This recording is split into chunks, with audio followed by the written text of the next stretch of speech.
Good afternoon, everybody. This is episode 7 of the Sports Card Advantage podcast. I am Jeff, joined by my friend Bunk. Bunk, what's up, buddy? I'm good, man. How you doing? I am fantastic. Loving the high and tight you got going on there on the haircut. Yeah, I'm gonna work on my face later, but a little at a time. Yeah. Well, we're a bunch of neckbeards, according to the comments that we get on TikTok. So, Proud of it. and proud of it. Exactly. All right, let's jump in. We got a packed show for you guys today. It is 4:20, 12:43 p.m. We are going to cut away in 17 minutes for the Topps NFT launch. Hopefully, we'll get some good content out of that, and we'll just throw it in the middle of the podcast. But for today's main event, we are going to be talking about printing and whether or not we are seeing overprinting, especially considering the late football releases with Justin Herbert. To me, granted, what we're about to talk about is anecdotal, but at the same time, when the Mosaic products came out, when the Prism products came out, there was not a lot of Herbert autos that you saw. And then he became Rookie of the Year, and then you had your late releases being Select, being National Treasures, being Contender Optic, and all you seem to be seeing is Herbert autos everywhere. Bunk, what's your take on whether or not this may not kill, but hurt some of the value, especially if some of these show up on eBay at the same time, or if there's multiple variations? Does it take away, in your opinion, the card's value, or do you think that the market right now is just so ravenous for this that it won't matter? I think short term it's not gonna matter. I think people are gonna want to get their hands on Herbert any way they can, and they're gonna do so. As far as taking a look, like everyone wants to know what's the iconic card. So if someone is a future Hall of Famer, and what's the card that you got to have of this guy? I think it's going to be way too early to tell, because we're going to have to really see what's out there, how many get graded of these cards. I mean, it's tough to argue with some of these National Treasure RPAs that are coming out. I mean, some of these things are 4 colors. Yes. Oh, they look fantastic. Yeah, yesterday I saw his National Treasures. What is it? The American Pride or Stars and Stripes from National Treasures. It was literally the lightning bolt in the patch with Stars and Stripes on the card. I mean, the thing is insane. What was it, a 101? I don't think so. I don't think Stars and Stripes are one of ones, but I mean, more than likely that lightning bolt in the patch is going to be one of one. But I mean, I think it's out of 25. Yeah, listen, like some of the other things we talked about, scarcity is going to ultimately prevail one way or the other. Whether the boom continues for 20 years or not, scarcity is going to prevail. So if they truly did overprint a bunch of these base autos, they're going to fall to the bottom of the list of must-have Herberts. But in the short term, I don't think it's going to matter. I think you pull a Herbert and you want cash, you're going to get it. Yeah, but at the same time, if there's 15 of the same card on eBay, I mean, supply and demand, is there that many buyers out there that are dropping, $10 to $20, $30,000 on a Herbert right now? Well, I don't know about that amount, but there are people definitely scooping up more than one. You got all sorts of people scooping more than one. I don't think supply and demand is going to be an issue in the early going here. I mean, there are guys historically that sign a ton. Mike Trout signs a ton. Yeah. I mean, go to an eBay search of Mike Trout auto, and how many listings pop up? But his stuff still fetches what it's going to fetch. So, I mean, listen, if Herbert's the real deal, I think ultimately it might not matter. But I think what might matter is when you're trying to determine, okay, I got a room in my collection or budget for one Herbert. What am I going to go for? And I think that's going to leave a lot left behind. Yeah, and we still have a couple of the high-end products left to get released. As far as I know, Immaculate and Flawless still have not come out yet, and those are going to be... Maybe those are loaded with Burrows and Tuas. I mean, I've seen some Burrows and Tuas, but it seems like the volume of Herbert compared to Burrows and Tuas is so much more. I mean, well, listen. You got Burrow rehabbing from an injury. You got Tua, and we don't know what the Dolphins are doing in the draft, or if he's even going to be a Dolphin. And you got Herbert, who's healthy and was the best rookie quarterback in the league last year. So he's just first and foremost all over everyone's timelines because he's the hot thing. Yeah, absolutely. I mean, and we'll definitely see and, try to report back on everything, but, and also posted something on Instagram yesterday, April 19th. Literally did a quick survey. I pulled 12 Herbert patch autos out of Instagram feeds from breakers in a 24-hour period. So, I mean, to me, it just seems like a lot. And that was literally one 24-hour period that doesn't take into consideration anything that happened in the previous weeks, because there's been dozens more that showed up before that. Now, I don't know where everyone gets their product from, obviously, but do you think companies distribute boxes that they know are loaded in the early going because they're going to be on camera? Is that even possible? It's possible, and there's also speculation as far as whether or not Panini reserves certain high-end stuff for certain high-end breakers. That's another question that we'll never get the answer to, but do guys like Leighton get the good stuff, or do they just break so much volume that, they're bound to run into good stuff? Yeah, they're bound to run into good stuff because they because they break so many cases. So it's like Platinum, for example. Those guys break probably 18 hours a day, and, 7 days a week. So they're cracking cases. They're not like these Instagram box breakers. These guys crack only cases, and there's a ton of stuff that they show up on their Instagram. So it's a question of, does Panini favor them because of the volume, or is it just based on the fact that they open so much that they're bound to run into these things? Right. So who knows? We'll see. And, we'll see what some of the other football product gets released and whether or not it's heavy on Herbert's or whether or not maybe it's just a coincidence. But it's definitely, something worth keeping your eyes open on and seeing, where the prices go based on the volume that's available. And because nobody wants to get 10 years from now and he's had a great career, but then there's, hundreds of these cards that are available because they won't be as valuable. Yeah, so the question again, base auto versus get something with a serial number on it. Yeah, absolutely. All right, we'll move on here. We got about 10 minutes in the Topps NFT countdown, so we will be switching over there in about 10 minutes, but I think we can cover the investment and lottery ticket part of the podcast with football draft coming up in less than 10 days. Pretty excited. So we're going to keep the football train rolling for our investments. Today we're going to be talking a couple of second-year running backs, DeAndre Swift and Cam Akers. What do you got for us? Yeah, so looking at these guys across the board, and I was looking at, I don't always want to look at graded cards for investments. I was looking at raw rookie autos of these guys, so 2020, and across the board, including Prism, all can be had between $50 and $100, most of them.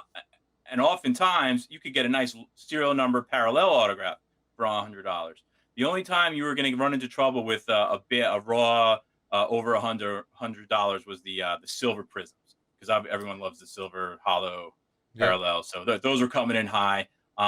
But right now, both those guys for me across the board, they're both in great situations. Now you figure what the Lions with Goff, he's more run heavy. Peterson's another year older.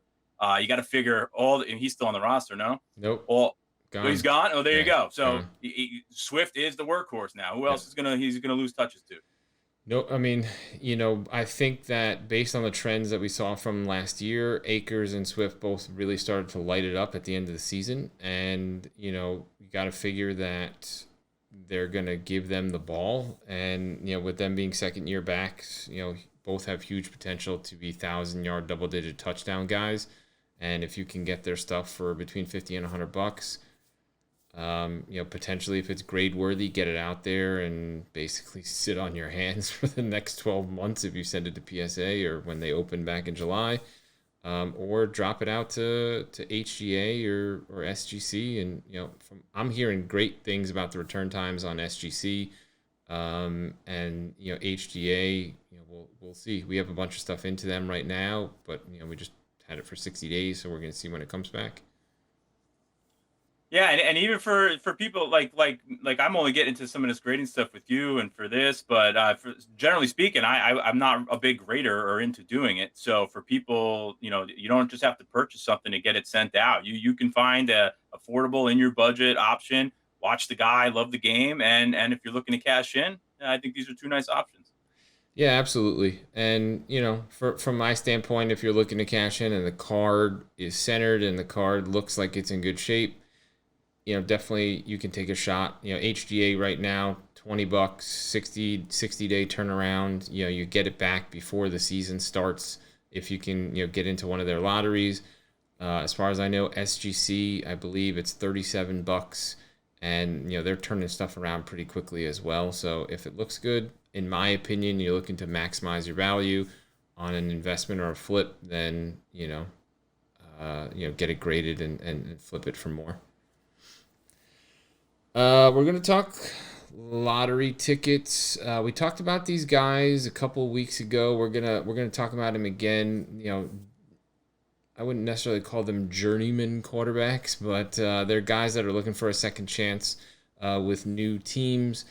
We're going to be talking Jameis Winston and Sam Darnold. For those of you who don't know, Drew Brees retired. Jameis Winston looking like he's going to get a shot to be number one. And then Sam Darnold recently traded from the Jets to the Carolina Panthers. Both should be starting. As you guys may or may not be aware, quarterbacks rule for cards, and these guys have opportunity to potentially make good on their second chance in the NFL. Yeah, and you got controversy when the Jets were hiring Adam Gase. Wasn't Matt Rule one of the big candidates to try to get the Jet job at the time? And he was potentially coming in to work with Darnold. And now they meet up again, or not again, but now they're going to meet up and be together in Carolina. So maybe that's a great match, and maybe someone can finally realize Darnold's potential. Yeah, I mean, Darnold's going to have some weapons in Carolina that he really didn't have in New York. He gets reconnected with Robbie Anderson. Curtis Samuel's gone, so DJ Moore. Obviously, you got C-Mac out of the backfield for the dump off, which is an option he never had in New York. So, you didn't like Bilal Powell? Bilal Powell or LaMichael Pirine. So it'll definitely be something that we'll wait and see. Like if he comes out and throws for 3,500 yards and 25, 30 touchdowns and doesn't turn the ball over a ton, his card should spike. Same with Winston. Winston had his eyes fixed, and, he'll see if he can throw less than 30 interceptions like he did in his last full season as a starter. And once again, with Michael Thomas and Alvin Kamara and your boy Adam Troutman. Super sleeper lotto ticket, Adam Troutman. Yep, $20 for an Adam Troutman auto. See if him and Jameis. Less than that. You can work for less than that. Load up on Adam Troutman's. Yeah. So we'll see. But as far as I would stay away from the PSA 10 Prisms. I think those are flagship cards, and those values are artificially inflated right now on both those guys. But you can get some other autos. I think you have some examples, Bunk, as far as some rookie autos you can get for both of them for cheap. Well, yeah, and to your point, we always talk about how the market goes up and down based on seasonality, changing teams, times of the year, teams winning or losing. And in this case, you're right. In this case, because we know the situation in New Orleans right now, we know now where Darnold is. Yeah, he's not a French guy. His name right. Now that we know where he is, the situations, those cards are the first ones that come up. But yeah, again, like the other two running backs across the board, pretty much any products autograph. I mean, at this point, if you're looking to get in on those guys, find the one that looks the best for you. Yeah. Find one that you can enjoy while you have it. I don't think there's one in particular that jumps out at me as like the buy that's not graded. But these cards are going to follow suit, because once you see those flagship iconic PSA 10s or the higher 10s jumping, the raw is going to follow, because people are going to be hopping on board. Absolutely. And right now it's speculation, and that's the first part of the move. And then from there, once they step on the field, first few touchdown passes, if they look good and Saints and Panthers are winning games and those guys are leading the team, then those cards are easily 3 to 5x by the end of the season if they're playing well. Absolutely. All right, we are 3 minutes away. We're gonna switch over to our live look at Topps NFT launch. We are 2 minutes and 27 seconds away. I have no idea what's going to happen when the clock hits zero. This doesn't seem to be like what happens with Top Shot, where you can get in a queue and lottery. It's a lottery pick, so this could be a mad dash to buy. I will say from my experience with Top Shot and my experience with Topps NFT so far, Top Shot has it together a little bit more. It's clearer. It's easier to figure out what's going on. Topps has this relationship with Wax, which is a crypto coin, and you don't know whether or not you have to buy Wax or you don't, or where you can get it because it's only available in certain states and only in certain places in the U.S. So Topps definitely has to get their shit together a little bit as far as just explaining this better.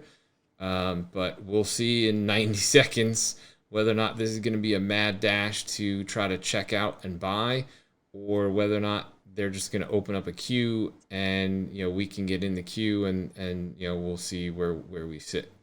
So yeah, I mean, I'm definitely curious to see this, and I'm not quite sure. As much as I hate these things, I'm not quite sure what I'd be doing if I wasn't recording with you right now. If I'd be sitting there letting my FOMO take over and hopping in this or not. But hey, if it has anything like the impact that Top Shot had, when Top Shot first came out, I mean, it was crazy FOMO, crazy prices.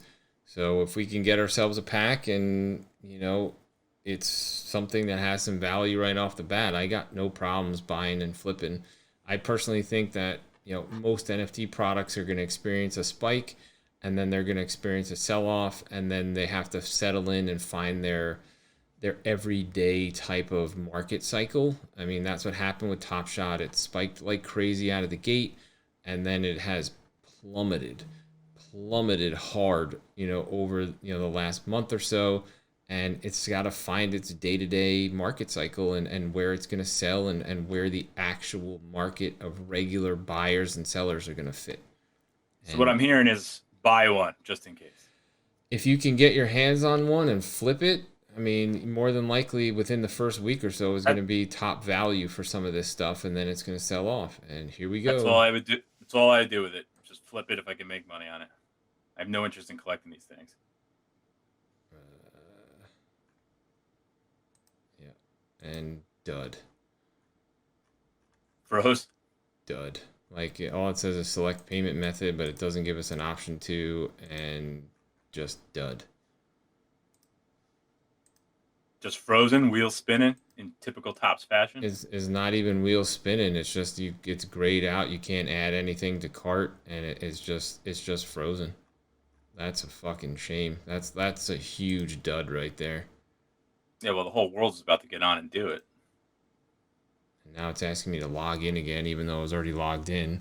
Yeah, that's every Topps online exclusive last summer when everyone was sitting at home trying to buy their stuff. This is exactly what happened.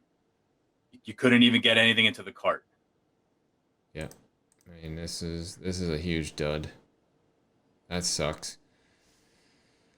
That really sucks. I mean, we'll hang out for another minute or two. I'll shut down some windows and try to get in. Try to log out and sign back in. Yeah, that's their staple. We don't think you're a human. Log back out and in. Meanwhile, 10,000 bots just bought a couple packs. And now, I don't know if they pushed it back, because now there's a new countdown that's 28 minutes. That's typical Topps as well, but at least it's only 30 minutes instead of hours later. Yeah, and it's just spinning for trying to log back in. But there's a new countdown? Now there's a new countdown. Unreal. Let's refresh the page. It says after you purchase your Topps MLB pack, you can open up the pack to reveal your digital collectibles. Yeah, that's fucking great, but it's just like, how do we even get there? I mean, that's what I'm talking about. I mean, maybe Top Shot went through this at the very beginning and they took their lumps and, had to do, go through this. But this is, I mean, incredibly of just a terrible experience. I was actually looking forward to it. And now we're blank white screen. No one in the United States is working right now. They're on this website.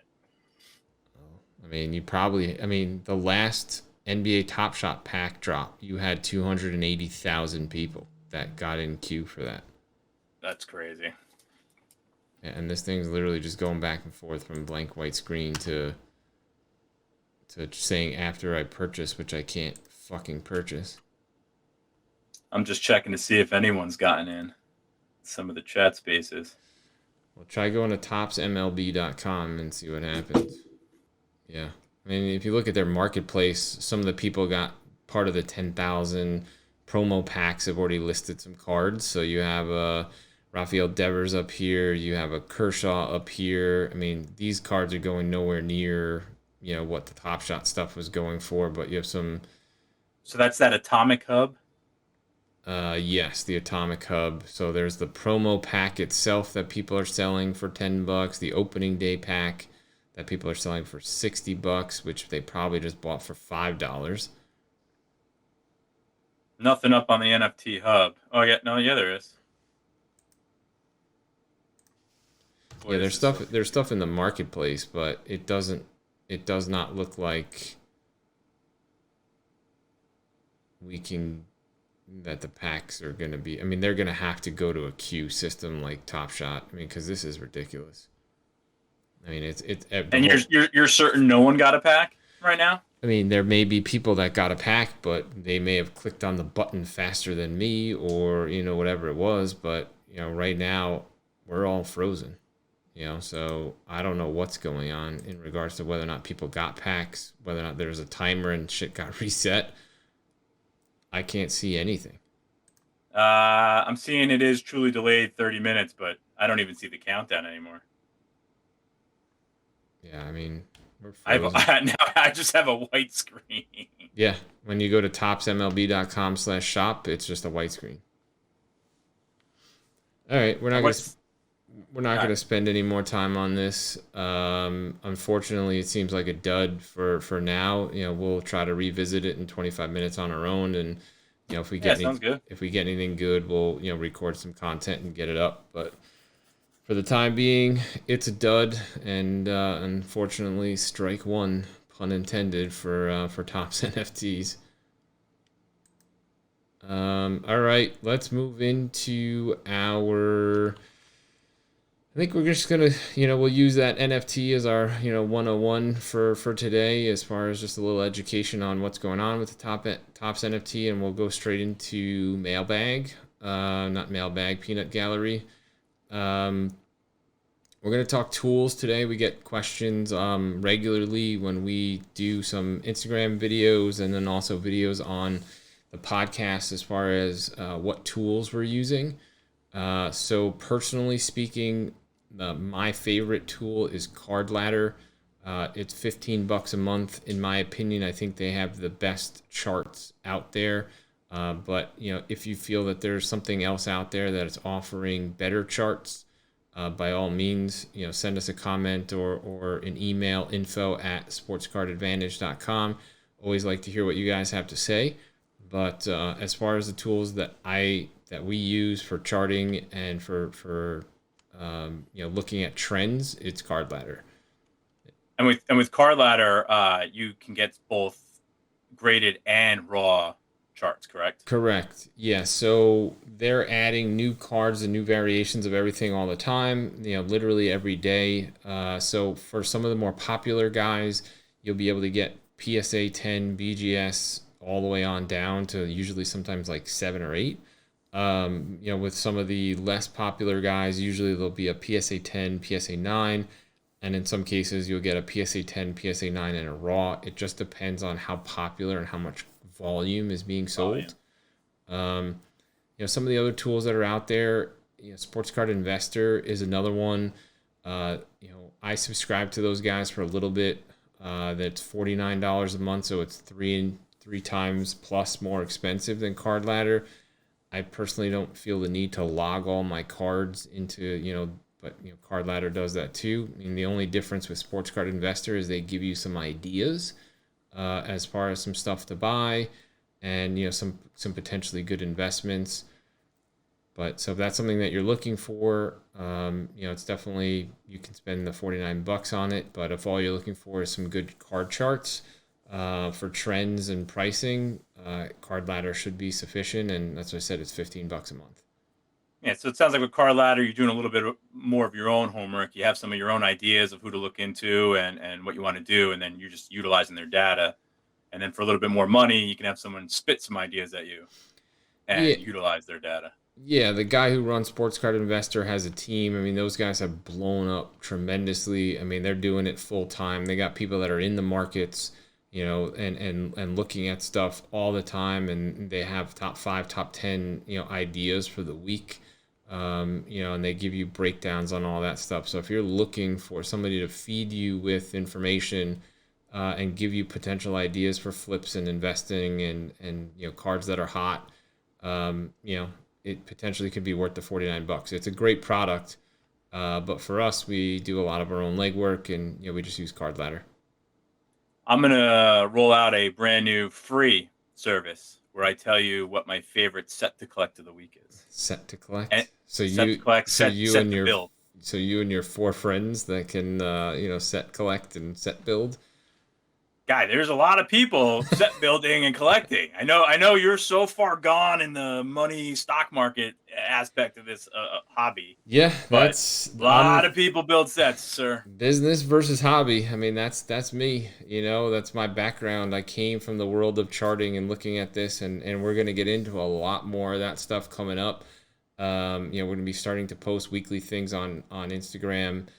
In regards to looking at charts and some of the chart patterns that are used in some of the financial markets. A lot of that stuff is starting to be really, really applicable in the card market and will help explain a lot of things. You got a lot of whiny motherfuckers that are just complaining about the card market being soft and everything going down and the world is coming to an end. And if you start looking at the technical data, you will see that there are correlations to what is going on with the technical data that happen in the stock market every day and in the foreign exchange market every day. It's just right now, there's enough volume in the card market that you have to start looking at the technical analysis if you're looking for entry points or potential ways to minimize your risk and reward. So we'll be looking at that in more detail to basically start shouting out some of these people that are just, whining and complaining about, the market's going down, but that's where we are right now. We're in a market. The sports card hobby is a market, and it's going to function like every other market out there, just like anything else. So, we got to start looking at that and using the data to better be informed to make better buying and selling decisions. Yeah, and especially for new people, to your ongoing point and theme through a lot of these podcasts we do is a lot of people are getting priced out. And if you want to be in the game at a price you can afford, you might have to start learning the things you're discussing and dabbling in a little bit at a level you're comfortable with just to help you get a little extra cash for some cards. Yeah, absolutely. And I mean, right now, just to give you a little preview of what we're going to be looking at and talking about is what's known as retracements. It's actually known as Fibonacci retracement. And the market as a whole has experienced, for the most part, a 78.6% retracement from where it boomed over the last month. Basketball especially. If you look at it, card after card after card, they all had that huge run up after the Last Dance documentary and the boom in sports cards. And then things have come down about 78%. And you see it across the board. And then that's when you can start looking at minimizing risk and reward and making buying decisions on cards. So, right. Yeah. Not buying the upswings. No, you don't want to be the last guy at the party. When the card hits the top and you're the one that's buying, that's not where you want to be. Yeah, let's take another quick look at our wonderful world of Topps NFTs and see if we can salvage something here and if anything's back on board. Otherwise, we're going to wrap up for the day and shut it down. Nah, nobody got anything. Topps Digital just put out, due to high demand on the site, packs for Topps NFT collection will go on sale at 1:30 released. Stay tuned. Bush. It's like, dude, you guys have been announced this shit for a week, and you have to understand that if you're paying any attention to Top Shot, people are looking to buy this crap. 280,000 people were in the last NBA Top Shot pack drop.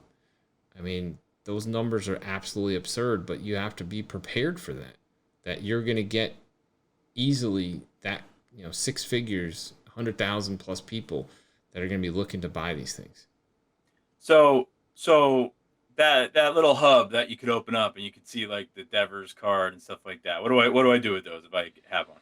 So these are individual. Do they help you win stuff or? No, I mean these are individual cards that people got in the promotional packs. So they're Topps released. So they're not. To me, I thought we were getting all video clips. I didn't realize they were just cards. Nope. Topps has said, at least for the beginning, that they're going to be cards and that they're going to have some like animation to them, but they're not going to be like Top Shot where it's going to be Aaron Judge hitting a home run or somebody stealing a base or a nice diving catch. There's not. It's going to be the actual Series 1 cards themselves in digital format, but they're going to add some like animations and some variations to make it interesting. So we'll click on this Tatis card, and I'm clicking on a Bryce Harper. Yeah, well, you can. So what's this $27 wax, and then in parentheses it's. I mean, is that the crypto value? Yeah. So there's a crypto equivalent called Wax P, crap. which is the foundation for the cards. So you can buy in crypto. So if it's right now, the value of Wax P is roughly 22 cents for $1. So if it's listed for 100 wax, then it'll be about $21-22 US dollars. All right, and in the if you click on the card, what does it mean when it says mint number? That just means how many were created? Yes. All right, and then it tells you what. Okay, so they are essentially serial numbered and different. I see. Correct. Like, so yeah, okay. If it goes like the way it does with Top Shot, the mint number is the serial number of the card, and it's out of like for example, we're looking at Tatis's 1288 out of 5,000. With Top Shot, people seem to value the lower numbered mints. So if it's like in the first 50, those sell for a lot more than anything that's higher numbers. Jersey numbers obviously the same as eBay; those sell for higher. So if you look at these are the Series 1 cards, and it has a date on it, and I would imagine some of the rarer cards will have like the shimmer animations. So, but this is just what it looks like, just a common card. And if I wanted to buy it, I can send this guy, whatever he's asking, $13.45, and I could own this card. I mean, right now, I don't see. I mean, the marketplace is literally a day old, so nobody knows what the prices are going to wind up looking like. But you have to figure like any other release in any other traditional sports card, release day, release week, the first few weeks after release, it's always going to be priced higher before, you see some, the prices come down. I have a headache now, but good info there, sir. I understand that technology hurts your brain, but, this is what we're looking at, and you better buckle up and get used to it, because I think, it's only just begun. I think we're going to see a future in digital. It's just going to go that way. But it looks like everything, they're still having issues, and they're still trying to get everything back together. So we'll check it out in 13 minutes and see if they've figured it out. And if that's what I said, if we can get our hands on a pack, we'll do an opening. We'll throw it up on Instagram and TikTok and wherever else we post videos, and we'll try to get you guys the content. Very cool. Anything else to close us out? No, I don't think so, guy. I think I'm good. Adam Troutman for life. Episode 7 in the books. Have a great day, everybody. Take care.